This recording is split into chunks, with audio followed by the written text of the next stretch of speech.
What's up, everybody? It's Alex from Heavy New York. We are backstage at the Gramercy Theater. We just wrapped up an awesome interview with DeMonte, and now we are here with From Ashes to New. Thank you so much for your time, man. Hey, how's it going? Yeah, it's great to have you here.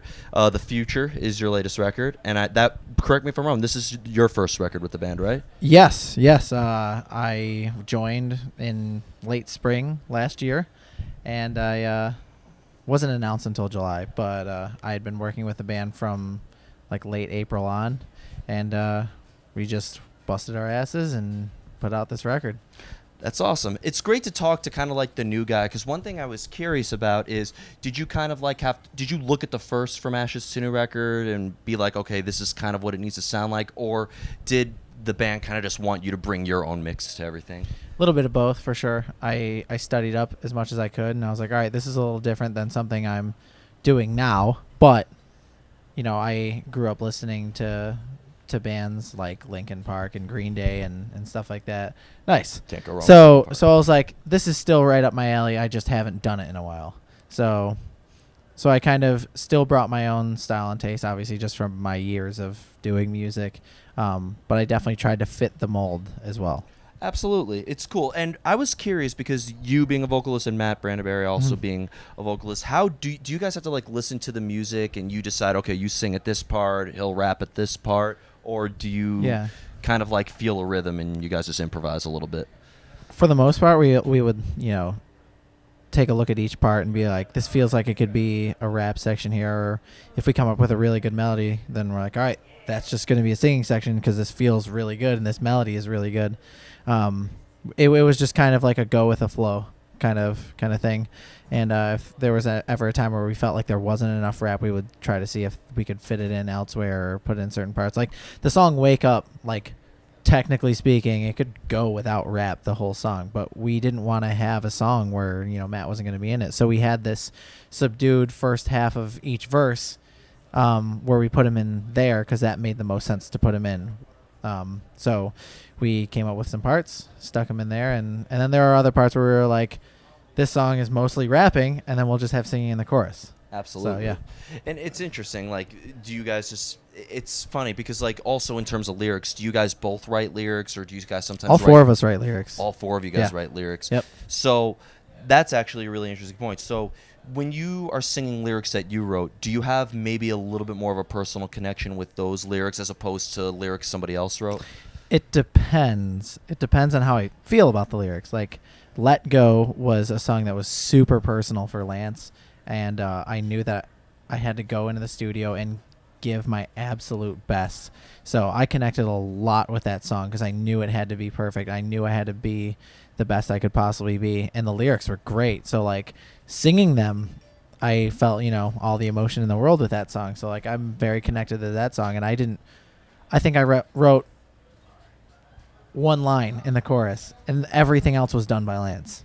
Wow. Yeah. And that's interesting. And do you think maybe for somebody who maybe hasn't checked out the record yet, and, not to give any spoiler alert in this answer, but, like, do you think maybe people would be able to tell, not just voice-wise who's singing, but maybe like, oh, that guy definitely came up with that line. That sounds so... Maybe. That is hard to tell, because a lot of times people just assume whoever is performing the part wrote it. Yeah.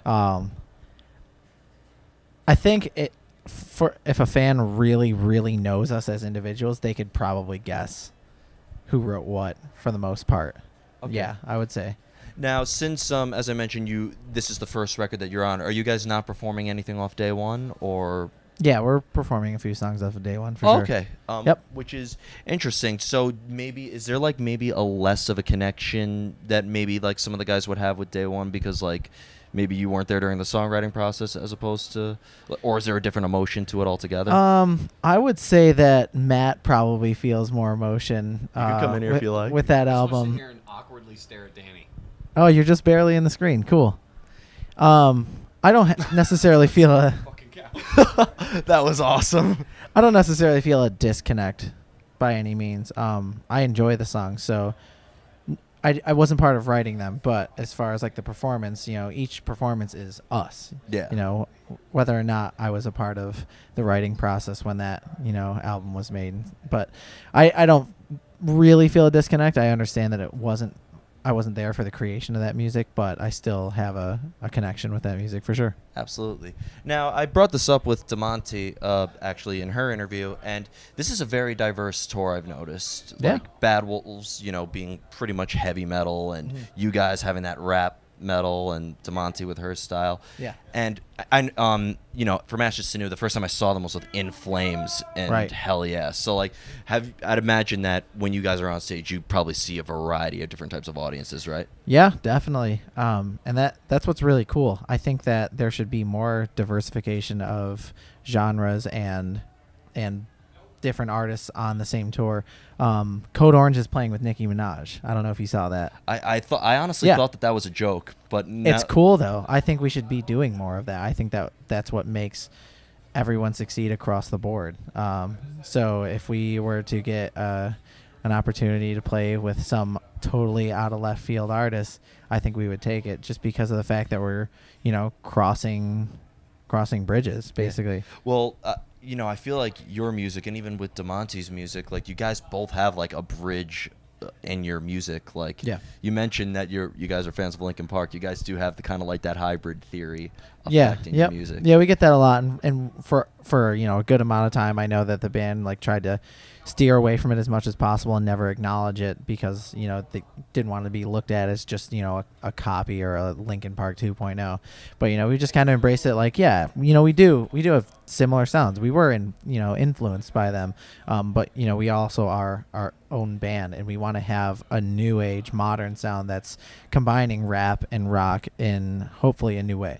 Yeah, no, you guys definitely do, and I think it's really remarkable because like it proves that genre is still alive and well, and you guys Yeah. kind of like reinvented. Yeah, it some in of a the way. biggest bands that still play on these gigantic stages are new metal or that style, of band like Disturbed and Korn. Like they're still killing like some of the biggest stages. So, Yeah. so when people think that rap rock is dead or new metal is dead, like it really isn't. Like that's been some of the longest lasting bands, ever. Limp Bizkit is coming back to play a festival and they're headlining it. Yeah, can't crazy. go wrong. And it's more influential than people like even realize. Yeah, absolutely. Yeah.